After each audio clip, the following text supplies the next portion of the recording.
The next part of this DVD is the theory section, where I simplify the theory for you and show you how B6 works. I concentrate on the variations that you're most likely to encounter in your own games. I don't get too messed up with enormous detail. I concentrate on simplicity and making life easy for you.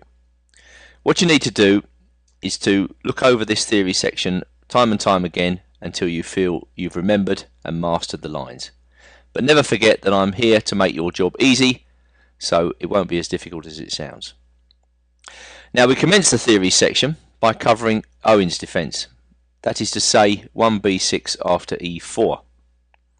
After d4, bishop b7 is the move, and now I want to take a look at one of the most common moves for white, knight to c3, after which I'm recommending e6.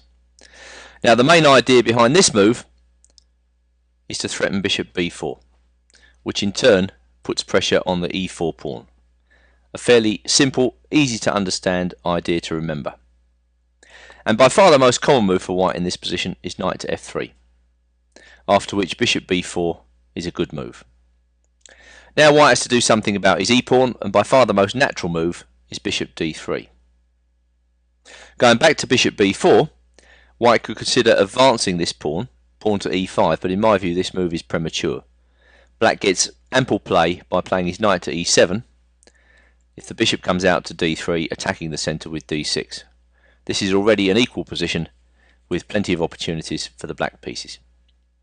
So by and large white refuses to commit himself at this early stage and prefers the simple bishop d3. At any rate, in my experience, this is what 99 players out of 100 are going to do. And now black has two interesting approaches. One approach that caught my eye actually when I was researching the information for this DVD was the immediate bishop takes c3 check. I wondered whether this could possibly be good, voluntarily surrendering the bishop at this early stage. But this has been patented by the Argentinian grandmaster Garcia Palermo. Black doubles white's pawn and then shuts down the position for his knights to get to work in the middle game. Typical play would go d6, castles, knight d7, bishop g5, knight e7, with unclear chances. This might suit players who like to play against double pawns. At any rate, black's ongoing plan is e5, maybe castles on the king side, and maybe f6. This is a slow manoeuvring game, but it's certainly an interesting counter to white's opening scheme. So that's one possibility. Going back to bishop d3, knight f6 is by far the main line, renewing the threat to e4. And now white must play sharply lest his advantage of the first moves evaporates. If he goes queen e2 in this position, d5 is a good move. Now what is white to do? If he advances, we put our knight in on e4. If he then plays bishop d2, bishop takes c3 messes up white's pawns. And after b takes c3, black simply castles, with at least an equal game. Going back to the position after knight f6, white may advance his pawn with e5. Again, we put our knight in on e4. And if bishop d2, then we take off on d2. Queen takes d2 will be the recapture, because going back to knight takes d2, if white plays knight takes d2, then I think queen g5 is a good move, and may well put white's position under very serious pressure. So queen takes d2 will be answered by bishop takes f3, g takes f3, and now knight c6. Black is absolutely fine in this position. So if we go back to knight f6, bishop g5 has become the main line move almost by force, and it's important that black gives the bishop a prod in this position with h6. Now white's probably got to surrender the bishop pair, because if he goes bishop h4, we just go g5 and take off on e4. So bishop takes f6 is normal, queen takes f6. But of course this is quite a concession from the white side, because of course if white goes e5 now, the black queen comes into the interesting square f4. And black actually has some serious threats in this position. So going back to queen takes f6, castles is by far the most normal move, and now I think the best move for black is bishop takes c3, taking the first opportunity possible to mess up white's pawns. Okay, white recaptures, and now we've got to concentrate on closing the game down to emphasise our superior pawn structure. Hence d6 is the starting move, and probably black's idea in this position is to go e5. Now white has two possible alternatives as far as I can see. If he plays a4, probing, we can castle. Let him go on with his queenside demonstration, because we want to shut down the position with e5. If he goes queen e2, we just play knight c6, forcing matters. And now what is white to do? The a pawn is under pressure. If he plays a6, we simply go bishop c8. And black's well on the way to an excellent position. White has no advantage here. In fact, I actually prefer black. Going back to d6, white could play knight d2. And the idea of that is that when we play e5, white goes f4. In fact, neutral play by white in this position just leaves black positionally better thanks to his superior pawns. For instance, if white goes knight b3, we just keep developing. And if f4 in this position, e takes d4, which is, to my mind, clearly better for black. So going back to e5, f4 has become the move. We take on d4, and now white strikes out with e5. The possibility of this line occurring in your own games, I feel, is remote, unless the opponent has considerable time to prepare for the game, or he knows the line in advance, which is highly unlikely. However, even if he does know this line, d takes e5 is a good move for black. Queen h5 is then recommended, and now we play g6, queen h3, and take on f4, getting greedy. It looks like some sort of king's gambit now, because white has been sacrificing pawns left, right and centre in order to generate attacking chances. But after king f8, I think black has all bases covered. If white plays knight e4 now, black has the very sensible queen e5, which looks a bit dubious because it puts the queen on the same file as the rook, but white has no real way to take advantage of this. Black plans king g7 and knight c6, consolidating. It's a good position for black.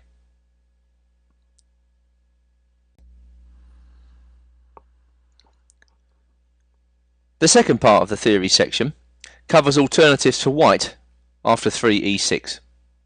By far the most common move is 4 knight f3, as we've seen, but there are other moves for white which cannot be ignored.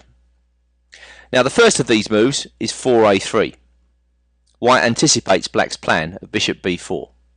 However, is it really worth a tempo to prevent that move? In my opinion, black can go back into Sicilian type positions where the move a3 is of questionable value. He should kick off with the move knight f6, putting pressure on white's centre. And now white has two possibilities. After the immediate e5, the black knight steps into d5. And if knight takes d5, bishop takes d5, c4, black simply retreats with bishop b7. In some ways, this reminds me of the Alekhine defence or the modern, where black is tempting white into overextension. White may push on with e5, but then queen e7 is a good move, and black has plenty of chances against white's overextended centre. Going back to the position after knight f6, bishop d3 is the obvious move to prevent a capture on e4, and now black hits back at the centre with c5. Watch out for this move, because it's the usual reply to virtually all of white's moves when black can't play bishop b4. It's a good move and takes advantage of the fact that a3 was a move on the edge of the board. A reaction in the centre is almost always the best response to something like that. So we naturally get a kind of Sicilian after knight f3. C takes d4, knight takes d4, and now knight c6 is the move of a man with a keen eye, seeing that the knight on d4 is unprotected. And black is absolutely fine here. I'll just take play on a little bit. If white goes knight b3, black simply sets up a kind of Sicilian structure where white's piece placement is not ideal. Bishop comes out to e3, and pawn up to a6 is a good Sicilian for black. Going back to the position after e6 now, white can push on with d5. This move is far too early, and after knight f6, bishop g5, bishop e7, again black is absolutely fine. Going back once more to the position after e6, f4 might be played by some excitable players, but in my view white cannot afford all these poor moves, and he certainly can't afford aggression like this on this scale at the early stage he's playing it. Now bishop b4 is a good move, and if bishop d3 we continue hammering away at the e4 pawn with the usual knight f6 and d5. Now white has two choices, neither of which are very appetizing. He can push on, but we hop into e4. If he plays bishop d2, we take on c3 with the bishop, and now queen h4 check is a good move. Going back to the position after d5 now, white may take on d5, but is this really a move that works very well with an early f4? I don't think so. And after knight takes d5, bishop d2, knight takes c3, b takes c3, bishop e7, black already has the better structure. Play may proceed, knight f3, both sides castle, and now black plays c5, upping the ante in the centre. Black is basically fine in this position. Back once more to the position after e6 now, and how about g3? This may well be played by some passive players, but it's a bad move in my view, and after the consistent f5, bishop g2, bishop b4, white has problems already defending his centre. So back to e6 one more time. Perhaps this helps to explain why, when this position has arisen in master play on that rare occasion, bishop d3 is by far the most common move. And now when we have the opportunity to do so, we should take it with bishop b4. But this time white changes the nature of the position slightly by playing knight ge2, so that a capture on c3 isn't so dangerous for him. This is the difference between this variation and the first one. Well, we must challenge in the centre with c5, and now there are two possibilities for white. If he hits the bishop straight away, obviously we can take on c3, but bishop a5 is quite interesting, and the point of this is that when white castles, we're going to take on d4, and we're going to lame the white pawn structure with bishop takes c3. After b takes c3, a good move is the Taimanov-like knight to e7, and if queen to g4, getting very aggressive, black can simply castle with good play.